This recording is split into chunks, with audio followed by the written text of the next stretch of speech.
할렐루야. 오늘은 레위기 26장 이제 마지막 부분을 같이 말씀을 하고 있습니다. 특별히 이제 레위기는 27장까지 있죠, 그렇죠? 27장까지 해서 마무리를 짓고요.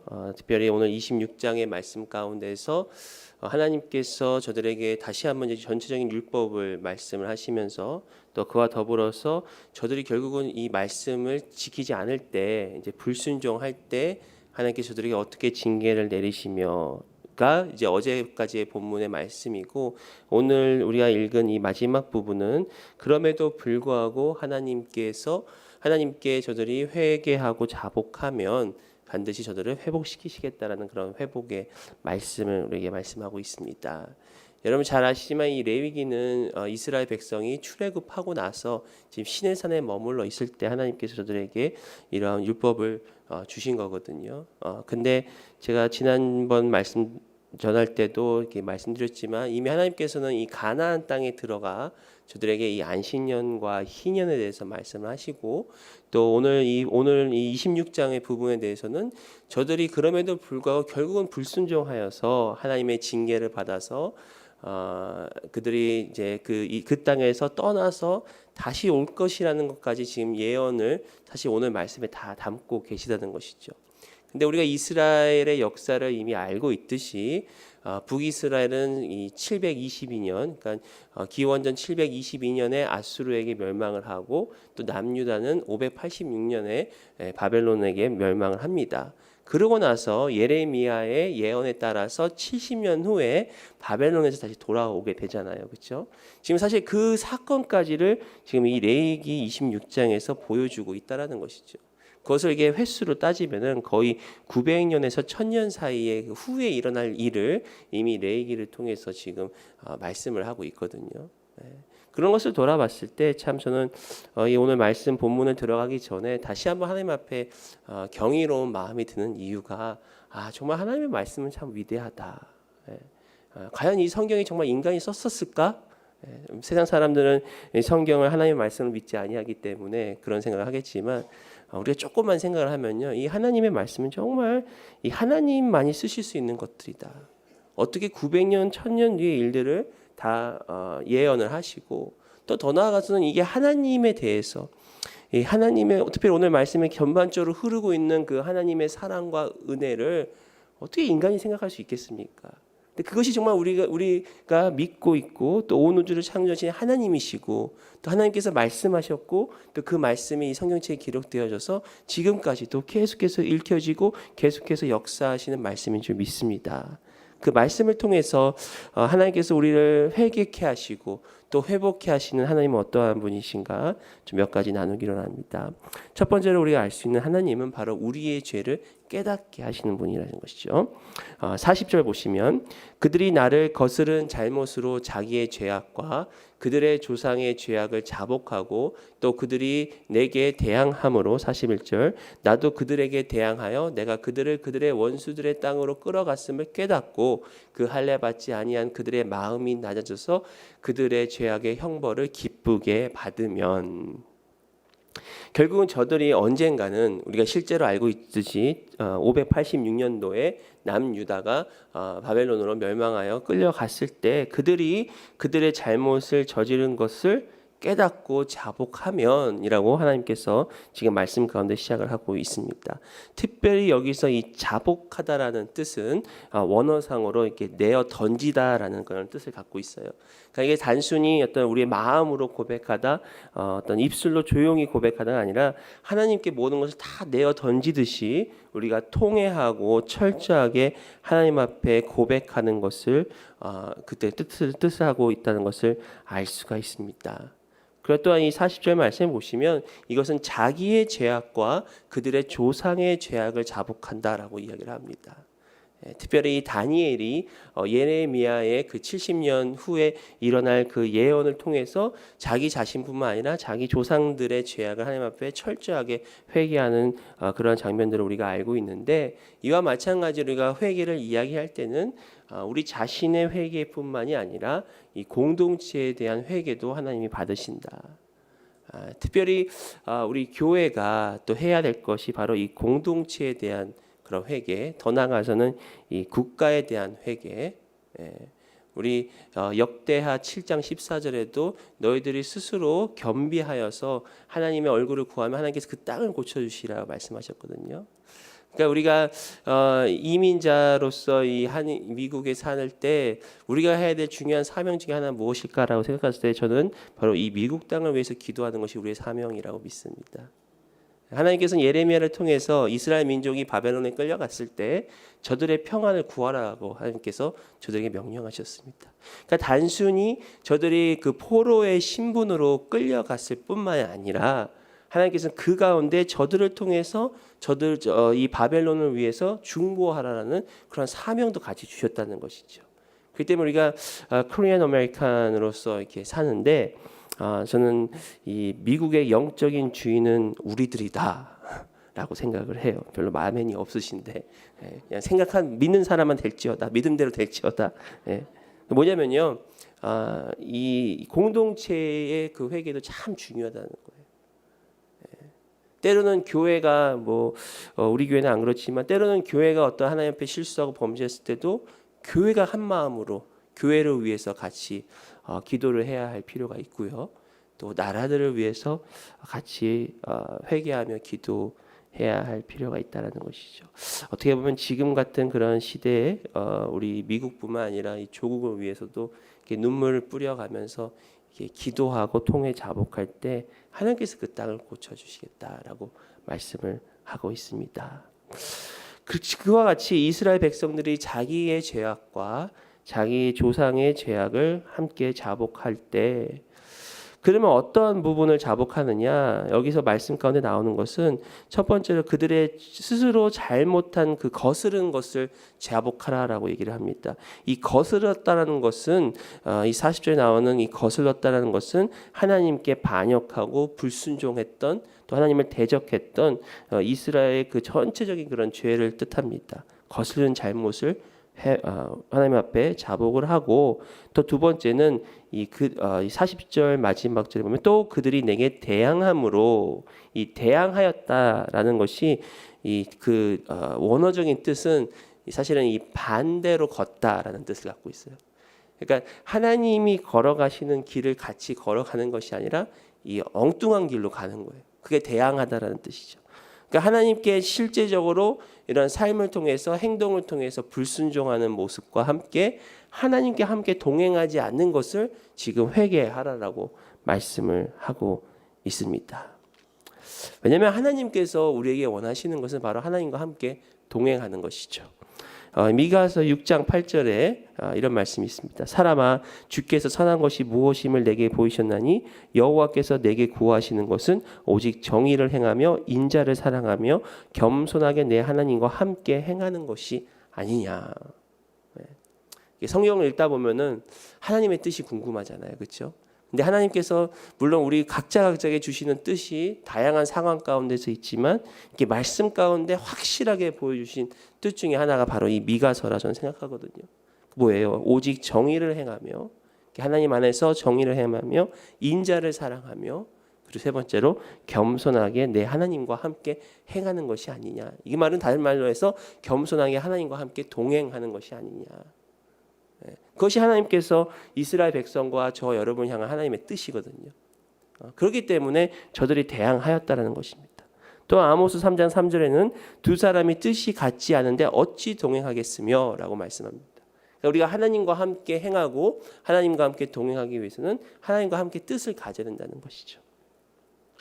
그랬을 때 하나님께서 저들이 그렇게 대항함으로 41절에 아까도 읽었지만 나도 그들에게 대항하여 그들을 원수의 땅으로 끌어갈 것이다. 나도 그들에게 대항하여 다시 말씀하면은 저들이 지금 나와 반대로 걸으면 나도 저들과 반대로 걸을 것이다. 약간 그런 뜻을 갖고 있지 않습니까? 근데 자세히 살펴보면 하나님은 한 번도 방향을 바꾸신 적이 없으세요. 하나님 항상 하나님의 뜻대로 하나님 방향으로 걸어갔는데 우리가 하나님과 반대로 걸으니까 자동적으로 하나님도 우리와 반대로 걷게 되는 거예요. 그렇죠? 그래서 우리가 기도할 때 이런 기도를 해야 됩니다. 가끔은 하나님 우리를 도와주세요라고 기도를 하죠. 분명히 필요하고요. 또 더 나아가서 어떤 분은 하나님 내 편이 돼주세요라고 기도를 할 때가 있어요. 그렇죠? 근데 사실 얘기하면은 그 기도는 맞는 기도가 아닙니다. 더 중요한 것은 하나님 내가 하나님 편에 서게 해주세요가 더 맞는 기도입니다. 왜냐하면 하나님은 항상 그곳에 계시고 하나님은 항상 그 방향으로 가시기 때문에 중요한 것은 하나님 저와 같이 걸어가 주세요. 내 편이 돼 주세요라는 기도가 아니라 하나님 제가 하나님과 동행할 수 있도록 깨닫게 해주시고 지혜를 주시고 길을 열어주셔서 하나님 편에 서게 해주세요. 그러한 기도가 저와 여러분의 기도가 되기를 원합니다. 근데 하나님께서 저들을 원수의 땅으로 끌어갔을 때 징벌을 받았을 때 저들이 어떻게 됩니까? 첫 번째 깨닫게 된다는 것이죠. 그들이 원수의 땅으로 끌어갔음을 그들이 깨달았습니다. 그러니까 이게 단순히 세상 말로 죄수 없어서 원수들에게 끌려간 것이나 우리가 하나님께 범죄하였구나라는 그런 깨달음을 주신다는 것이죠. 또 두 번째는 할례 받지 아니한 그들의 마음이 낮아짐. 그러니까 하나님 앞에 겸손케 됨을 우리에게 말씀을 하고 있습니다. 그리고 세 번째는 죄악의 형벌을 기쁘게 받으면. 참 어려운 부분이에요. 하나님께서 이런 형벌을 내리실 때 우리는 인간적인 생각으로는 그 형벌까지도 바로 거두어 가시면 참 좋겠는데 때로는 그 형벌을 거치게 하실 때가 있다라는 것이죠. 실제로 이스라엘 역사에서 그들이 바벨론의 포로에 갔을 때 70년 동안의 그 포로 생활을 거치게 하신다는 것이죠. 그렇기 때문에 이 하나님께서 우리에게 어떤 징벌과 형벌을 내리실 때 진짜 은혜는 그것을 깨닫게 하고 하나님 앞에 돌아오는 게 진정한 은혜인 줄 믿습니다. 그런데 그 과정에서 때로는 기다리게 하신다는 거예요. 우리 생각 같으면 하나님 이제 깨달았으니까 빨리 좀 이렇게 회복시켜 주시고 걷어가 주시라고 기도하고 싶지만 때로는 그 앞에 묵묵히 기다려야 하는 시간이 필요합니다. 그 시간이 결코 헛된 시간이 아니고요. 하나님은 그 시간을 통해서 또 다른 준비케 하시는 하나님의 섭리가 그 가운데 있다라는 것이죠. 근데 중요한 것은 이 모든 것들이 스스로 깨달아지는 것이 아니라 하나님의 은혜로 이루어진다는 것입니다. 왜냐하면 계시록 9장에 보시면은 하나님께서 이 나팔 재앙으로 저 인간들을 심판하시지만 믿지 아니한 저들을 심판하시지만 저들은 깨닫지도 못하고 회개하지도 못하고 그대로 계속해서 우상을 숭배한다라고 계시록 9장에 기록되어져 있거든요. 또 이 초대교회 그 사도행전에 보면은 베드로가 설교했을 때 3천 명이 그 가운데 깨닫고 자복하고 구원을 얻었지만 또 스데반이 설교를 했을 때 저들은 분명히 마음에 찔림은 있었지만 회개하지 못하고 스데반을 오히려 돌로 쳐 죽이는 그런 사건들을 우리가 성경을 통해서 알 수가 있습니다. 결국은 깨닫게 하시는 것도 하나님의 은혜가 없으면 할 수가 없다는 것이죠. 믿으십니까? 네. 그리고 하나님의 그 은혜임을 우리가 기억하고 또 우리 가운데 깨달음과 찔림이 있을 때 결국은 주님 앞에 겸손히 나와 주님 앞에 자복하게 된다는 것입니다. 이 모든 것이 바로 하나님의 은혜와 하나님의 손길을 통해서 이루어 주신다는 것이죠. 그렇게 깨닫게 하고 나서 그러면 어떻게 하시는가? 바로 두 번째는 하나님은 기억하시고 회복시켜 주신다는 것입니다. 42절에 보시면 내가 야곱과 맺은 내 언약과 이삭과 맺은 내 언약을 기억하며 아브라함과 맺은 내 언약을 기억하고 그 땅을 기억하리라. 여기서 기억이 몇 번이 나오죠? 네, 3번이나 반복되고 있습니다. 이 성경에서 계속해서 반복되는 단어들이 가끔 있는데 그것은 그만큼 하나님께서 지금 강조를 하고 계신다는 것이죠. 하나님께서 야곱과 맺은 언약을 기억하시고 이삭과 맺은 언약을 기억하시고 아브라함과 맺은 언약을 기억하시겠다라고 말씀을 하고 있다는 것입니다. 여기서 중요한 것은 하나님이 기억하신다는 것은 바로 하나님의 그 말씀을 기억하시겠다. 약속을 지키시겠다. 하나님은 신실하신 분이시라는 것이죠. 하나님은 잊지 아니하시고 끝까지 기억하신 것은 끝까지 행하시는 분임을 믿습니다. 근데 이미 이 아브라함과 이삭과 야곱에게 주신 또 이스라엘 백성에 주신 언약도 우리가 자세히 살펴보면은 사실 언약이라는 것은 상호 간의 어떤 약속과 그런 약속 이행을 위한 그런 관계지만 전적인 하나님과의 언약은 전적인 하나님의 은혜 안에서 무조건적으로 이루어졌다는 것을 알 수가 있죠. 특히 하나님께서 아브라함을 선택하셨고요. 또 이삭을 선택하시고 또 야곱을 선택하셨습니다. 이 모든 것이 다 전적인 하나님의 선택이라고 할 수 있겠습니다. 아브라함은 이 갈대아 우르 땅에서 하나님께서 직접 그를 선택하셨고, 또 이삭은 아브라함이 기다리다 못해 다른 것을 하나님의 다른 방법으로 하려고 하지만 결국은 이삭이라는 아들을 하나님께서 선택을 하셨고, 또 야곱은 형 에서가 있음에도 불구하고 하나님께서 그를 선택하셨기 때문에, 그러니까 이 아브라함, 이삭, 에서가 어떻게 보면은 하나님의 그 주권적인 선택 아래 있지 아니하면 저들이 하나님의 언약을 받을 수 없는 그런 형편에 있지만, 하나님은 저들을 선택하셔서 약속을 주셨다는 것입니다. 그 약속이 무엇인가? 내가 너희를 구원해서 내 백성을 삼겠다. 나는 너희 하나님이 되겠다라는 것이 하나님의 전적인 그런 언약의 말씀이라는 것입니다. 하나님은 절대 잊어버리지 않으신 분입니다. 모든 것을 기억하시고 그것을 반드시 이루시는 분입니다. 그런데 한 가지 하나님께서 기억하지 못하실 것이 있는데 그게 뭔지 아십니까? 바로 십자가를 통과하고 우리가 회개한 죄는 하나님께서 기억하지 않으시겠다. 모든 것을 다 아시는 하나님께서, 모든 것을 절대 잊어버리지 아니하신 하나님께서 우리가 십자가를 통과하기만 하면, 우리가 주님 앞에 우리의 죄를 자복하기만 하면 하나님은 그것은 잊어버리시겠다. 우리 인간은 다른 건 다 잊어버려도 그런 건 못 잊어버리잖아요. 그렇죠? 제 아내가 잘못한 건 못 잊어버리고, 다른 사람이 나 섭섭하게 한 건 못 잊어버리고. 그래서 가끔 이제 싸울 때 이제 5년 전, 10년 전, 15년 전 다 나오잖아요. 근데 하나님은 다 잊어버리시겠다. 이사야 43장 25절에 나는 나를 위하여 내 허물을 도말하는 자니 내 죄를 기억하지 아니하리라. 너의 죄를 기억하지 아니하리라.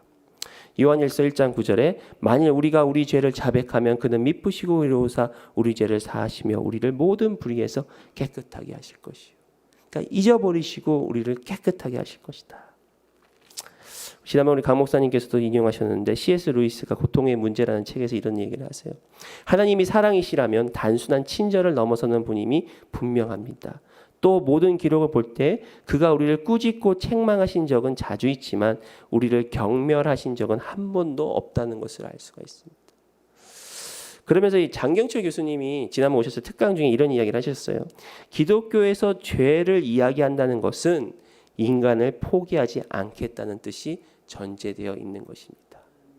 저는 참 이 표현을 듣고 마음에 참 깊은 감동과 울림이 있었어요. 그렇구나. 하나님이 지금 죄를 이야기하시고 형벌을 얘기하시는 것은 다른 말로 내가 너를 포기하지 않겠다. 그렇죠? 내버려 두면 내버려 두잖아요. 그냥 포기하면 내버려 두잖아요. 우리가 자식을 사랑하기 때문에 자식을 훈계하는 것이지, 뭐 죄송한데 남의 자식들이 그런다고 우리가 뭐 그냥 신경 쓰나요? 그냥 내버려 두, 알아서 해라. 근데 하나님은 포기하지 않으시겠다는 거죠. 죄를 이야기하시면서 형벌을 이야기하시면서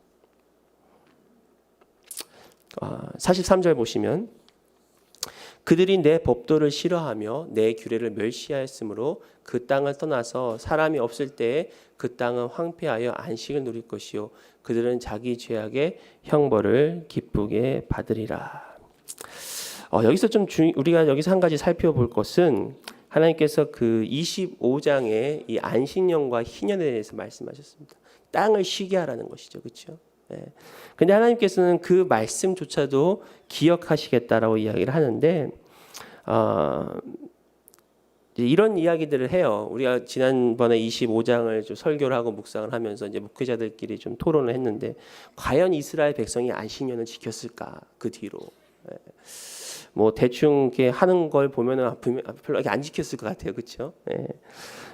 그런데 그 말씀, 그에 대한 말씀이 역대하 36장 21절에 있는데 이런 말씀이 있어요. 이에 토지가 황무하여 안식년을 누림같이 안식하여 70년을 지내었으니 여호와께서 예레미야의 입으로 하신 말씀이 응하였더라.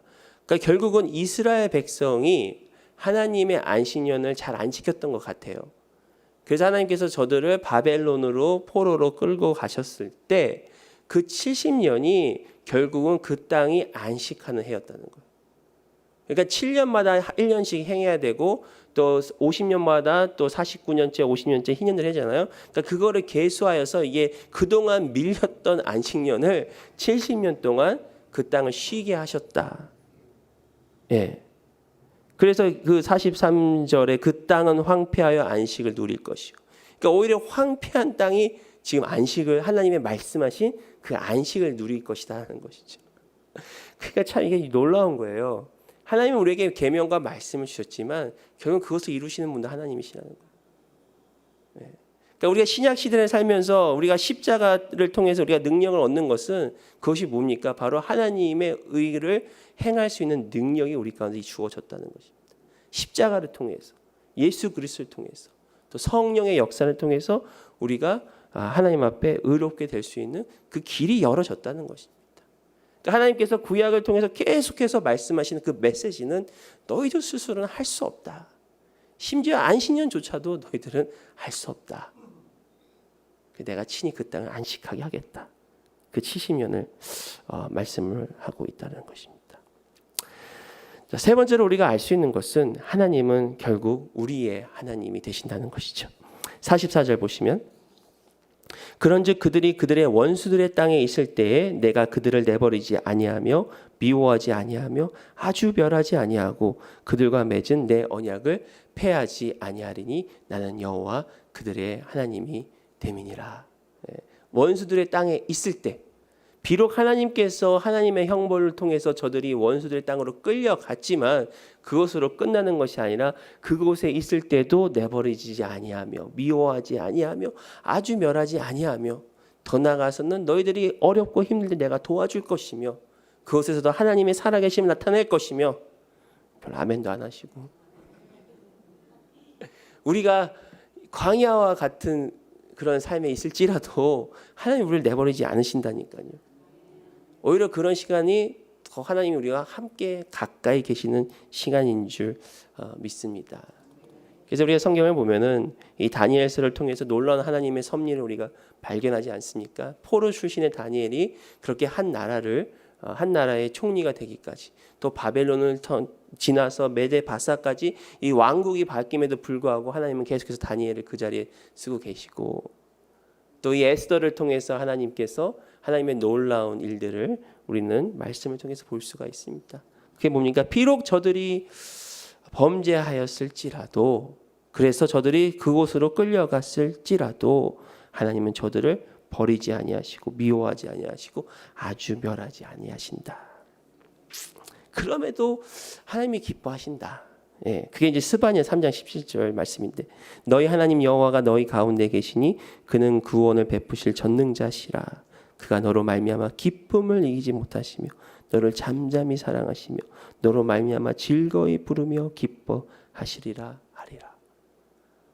이 말씀이요, 이스라엘의 하나님 말씀 잘 듣고 순종해서 그럴 때 하나님 말씀하신 게 아니라 이스라엘 아직도 범죄하고 하나님께 불순종함에도 불구하고 그럼에도 불구하고 하나님이 우리를 사랑해 주신다. 어찌 큰 은혜를 우리가 다 이해할 수 있겠습니까? 그렇죠?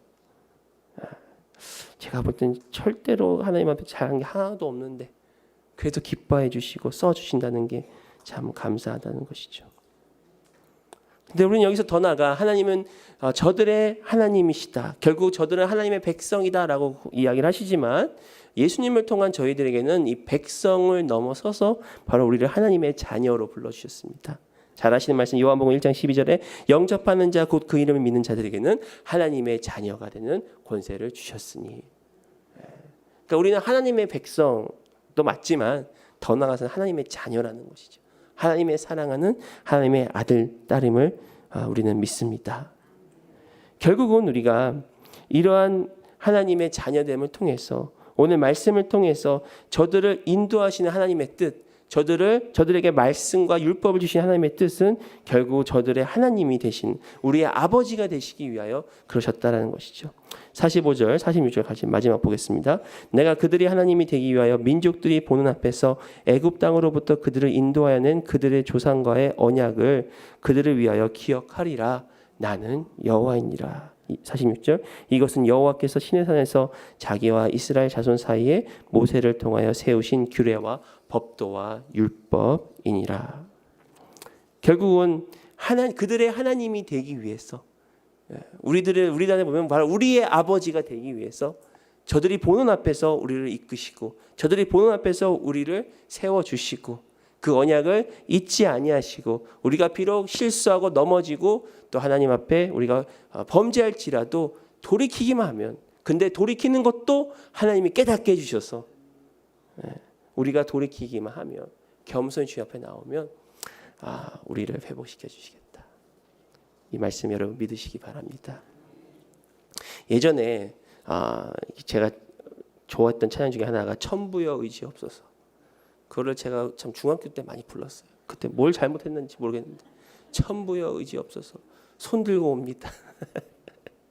우리 보통 이렇게 하나님 앞에 손 들고 찬양하고 기도하잖아요. 그렇죠? 그 무슨 뜻이죠?